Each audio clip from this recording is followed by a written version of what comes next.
bersatu dalam doa. Engkau Allah yang dahsyat di dalam kehidupan kami, di dalam pribadi Putra-Mu yang tunggal Yesus Kristus yang kami rayakan mulai di awal Desember hingga saat ini. Itu merupakan suatu anugerah yang ajaib bagi kami. Di tengah keberbedaan dan keberdosaan kami, Engkau hadir di tengah kami, mengasihi kami, mengampuni kami, melayakkan kami untuk boleh mengenal Engkau dan memuji Engkau, bahkan mengagungkan Engkau. Pada malam hari ini dan saat ini ya Allah, di dalam terang kebenaran firman-Mu yaitu Yesus Sang Tuhan dan Juru Selamat, kami mau belajar akan firman-Mu.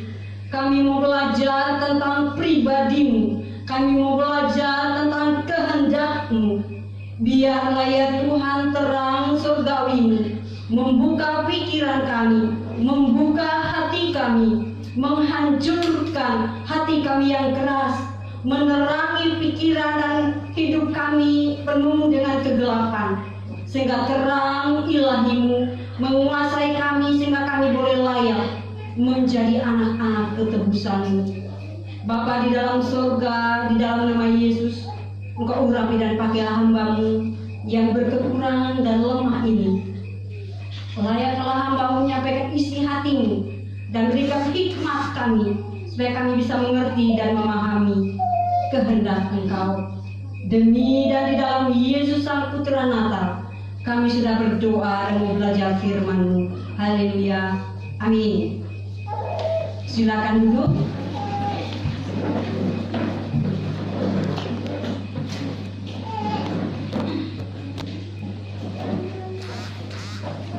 Shalom. Shalom. Shalom. Shalom. Puji nama Tuhan.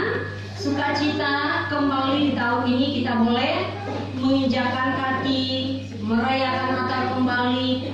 Walaupun mungkin ini pertama kali bagi kita tidak merayakan Natal bersama keluarga, atau mungkin juga kita bersyukur bisa disatukan dengan keluarga dalam merayakan Natal pada malam hari ini dan tahun ini. Baik, kita akan belajar kebenaran firman Tuhan.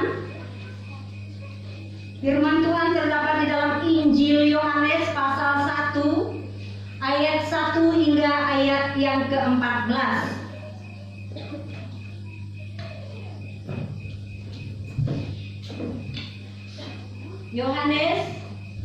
Yohanes pasal 1 ayat 1 hingga ayat yang ke-14. Saya mengajak kita untuk membacanya secara bergantian. Saya akan membaca perikop, Bapak Ibu Saudara akan membaca ayat yang kedua, dan ayat yang ke-14 kita baca bersama-sama. Pembacaan kita terdapat dalam Injil Yohanes pasal pertama ayat 1 hingga ayat yang ke-14. Lembaga Alkitab memberi judul Firman yang telah menjadi manusia. Ayat pertama, firman Tuhan. Pada mulanya adalah firman. Firman itu bersama-sama dengan Allah, dan firman itu adalah Allah. Ia pada mulanya bersama-sama dengan Allah. Segala sesuatu dijadikan oleh Dia, dan tanpa Dia tidak ada sesuatu pun yang telah jadi dari segala yang telah dijadikan. Dalam Dia ada hidup, dan hidup itu adalah terang manusia. Terang itu bercahaya di dalam kegelapan, dan kegelapan itu tidak menguasainya. Datanglah seorang yang diutus Allah, namanya Yohanes. Ia datang sebagai saksi untuk memberi kesaksian tentang terang itu, supaya oleh Dia semua orang menjadi percaya. Dia bukan terang itu, tetapi Dia harus memberi kesaksian tentang terang itu. Terang yang sesungguhnya yang menerangi setiap orang sedang datang ke dalam dunia. Dia telah ada dalam dunia, dan dunia dijadikan olehnya, tetapi dunia tidak mengenalnya. Ia datang kepada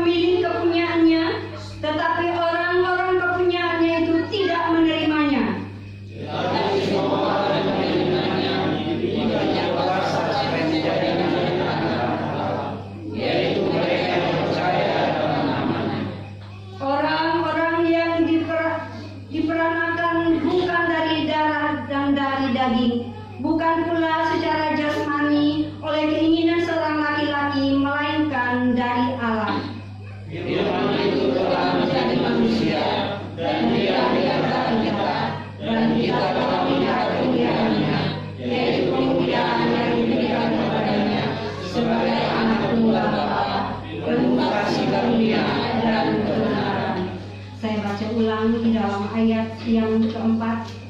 Dalam Dia ada hidup, dan hidup itu adalah terang manusia. Bapak Ibu Saudara yang dikasihi dalam Yesus Kristus, tema kita pada malam Natal ini adalah di dalam Dia ada hidup. Dalam Dia ada hidup. Ini merupakan salah satu pertanyaan. Dalam Dia ini siapa? Dia suami saya, Dia pacar saya, Dia anak saya, Dia orang tua saya, Dia tetangga kita.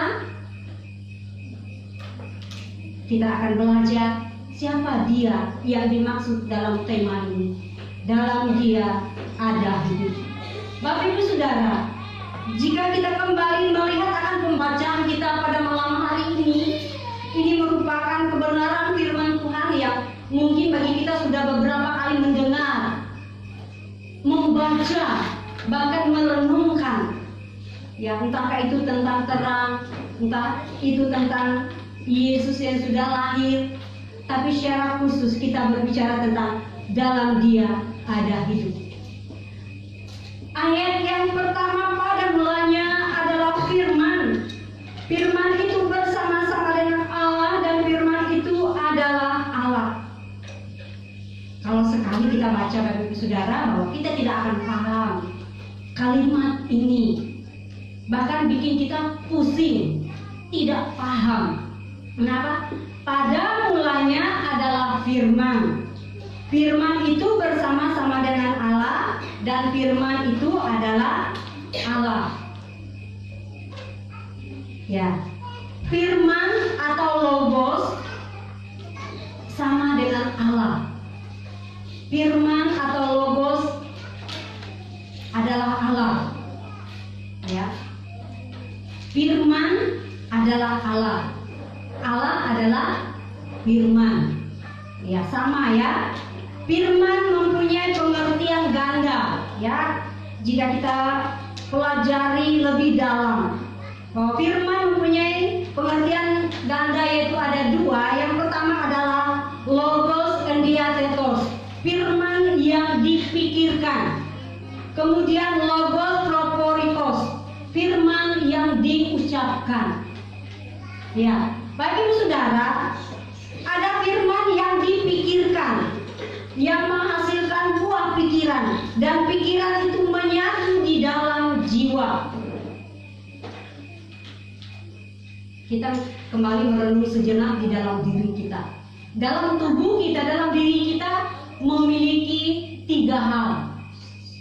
Pertama, tubuh jasmani atau fisik, yang fungsinya adalah untuk bisa berhubungan, berkomunikasi, bersentuhan dengan sesama makhluk ciptaan Tuhan. Kemudian di dalam tubuh ini ada jiwa. Jiwalah yang menolong kita untuk bisa memikirkan segala sesuatu, menjadikan kita merasakan ketika kita merasa suka, merasa bahagia. Kemudian apalagi bisa membuat kita sedih, membuat kita gelisah, itu adalah jiwa.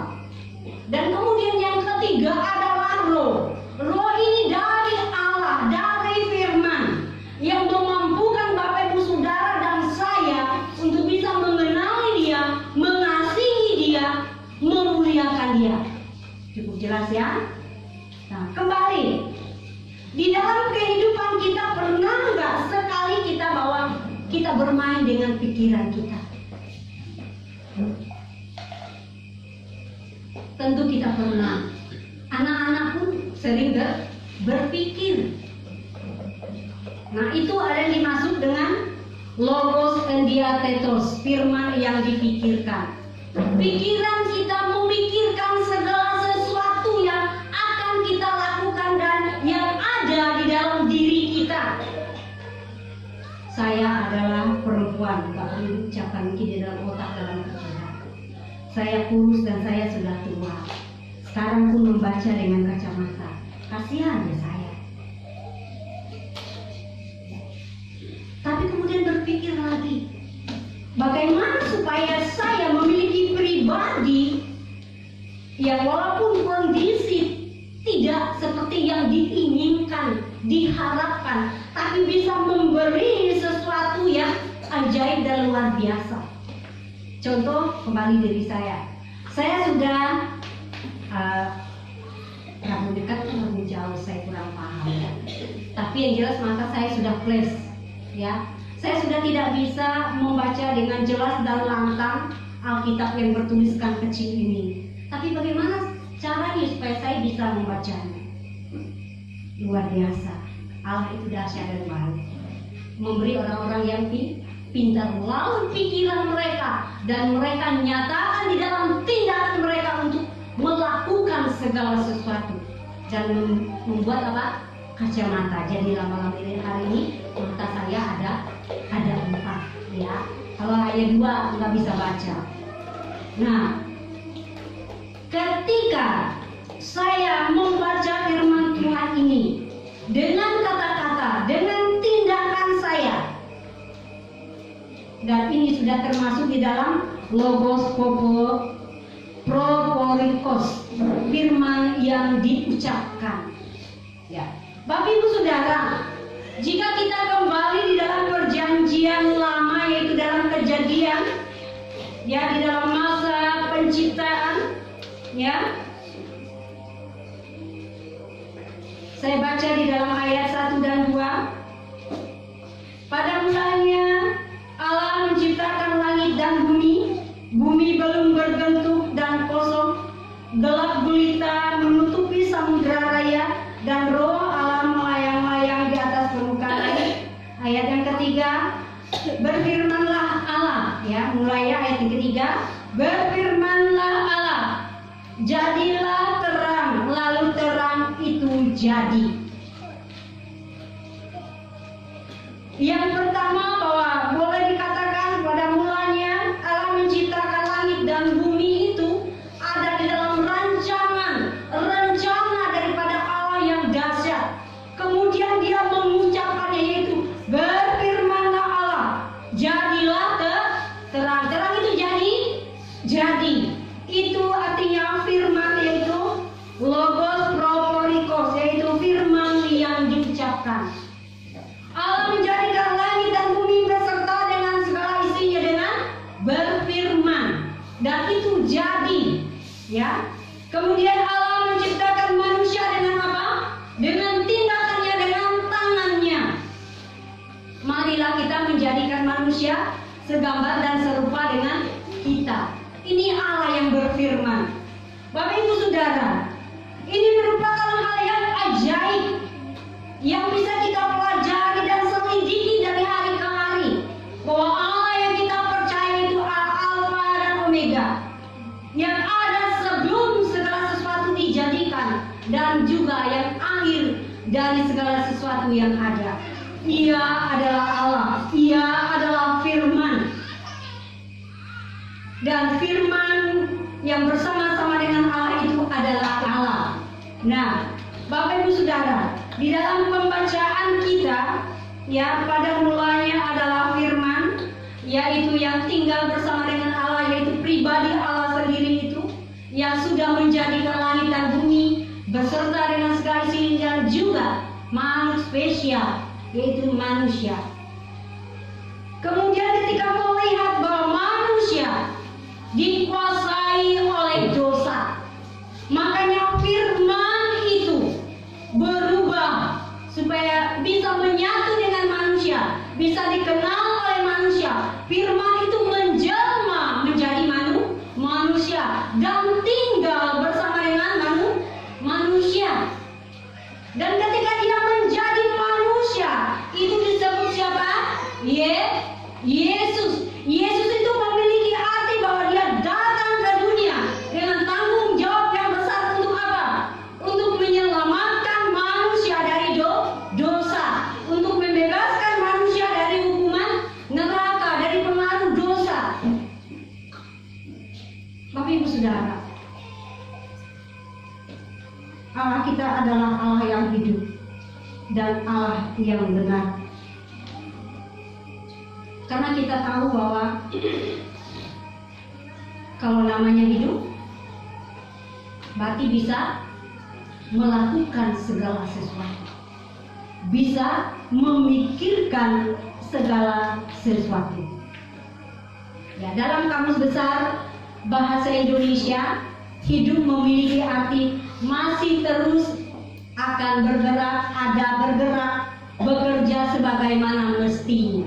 Itu adalah hidup. Memikirkan segala sesuatu, merancangkan segala sesuatu, melakukan segala sesuatu, entah itu sesuai dengan keinginan, dengan pikiran, entah itu didorong oleh keadaan lingkungan, dia akan terus berkarya, akan terus bergerak. Itu namanya hidup. Dan Allah kita, yaitu firman, itu hidup. Buktinya apa Bapak Ibu Saudara? Bahwa Allah dan firman itu hidup. Itulah yang menjadikan langit dan bumi beserta dengan segala isinya, dan termasuk Bapak Ibu Saudara dan saya. Allah kita adalah Allah yang hidup. Tapi manusia kita yang berdosa ini tidak bisa mengenalnya. Makanya Allah memiliki inisiatif untuk apa? Menyerahkan, memberikan anaknya yang tunggal di dalam, atau disebut di dalam, Yesus Kristus Tuhan. Yesus Juru Selamat. Kristus, karena Yesus turun ke dunia diurapi sebagai Raja dari segala raja, sebagai Imam, penyambung lidah manusia, pengantara manusia kepada Allah. Kemudian diurapi sebagai Nabi, yaitu penyambung atau utusan Allah untuk menyampaikan kehendak daripada Allah itu sendiri. Itulah Yesus, Sang Tuhan kita, yang kita rayakan di bulan Desember ini. Bapak Ibu Saudara, dalam Dia ada hidup. Berarti di dalam firman itu Dia hidup. Di dalam Yesus yang sudah menjelma manusia, Dia hidup. Menyatakan dirinya kepada manusia supaya manusia bisa mengenali Allah. Dia menerangi hati dan pikiran manusia untuk bisa mengenali Allah, untuk bisa memuliakan Allah, untuk bisa memiliki sifat dan karakter ilahi sebagaimana di awal penciptaan. Di awal penciptaan manusia masih murni dan utuh. Tapi ketika dosa masuk di dalam dunia, hati manusia, pikiran manusia sudah rusak. Dikatakan hati dan pikirannya sudah gelap. Bapak Ibu Saudara, di dalam ayat yang keempat, dalam Dia ada hidup dan hidup itu adalah terang manusia. Di dalam Yesus adalah hidup. Di dalam Yesus adalah terang. Kita suka yang mana Bapak Saudara? Suka suasana gelap atau suasana terang? Kita tentunya suka akan suasana terang. Kita bisa berkarya, kita bisa bekerja, kita bisa bergerak dengan leluasa. Jarak pandang kita begitu luas, pikiran kita pun begitu luas. Tetapi ketika kegelapan dunia ini muncul, ketika kegelapan malam ini ada, pergerakan aktivitas kita terbatas. Demikian pun ketika manusia berdosa ini sudah dikuasai oleh kegelapan, membuat manusia suka melakukan yang tidak terang-terangan. Tapi Yesus datang ke dunia sebagai terang, supaya manusia bisa memilih, bisa melakukan apa yang berkenan kepada Allah.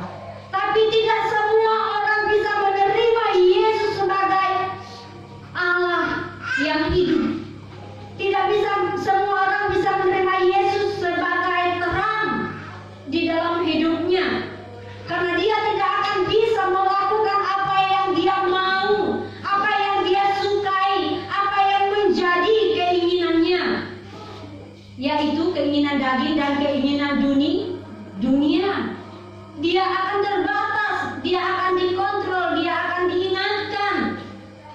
Tapi ketika manusia meresponi Yesus sebagai terang hidup itu, hati dan pemikirannya tentu ingin memuliakan Allah. Tentu hati dan pikiran dan tindakannya ingin memiliki sifat dan karakter daripada Yesus yang penuh dengan apa? Buah-buah roh, bukan buah-buah daging lagi. Bapak Ibu Saudara, hidup Yesus adalah terang manusia, yaitu berbicara tentang sifat, kebenaran dan kuasa Allah itu tersedia bagi semua orang melalui Yesus. Artinya adalah bahwa Yesus datang di dunia ini membawa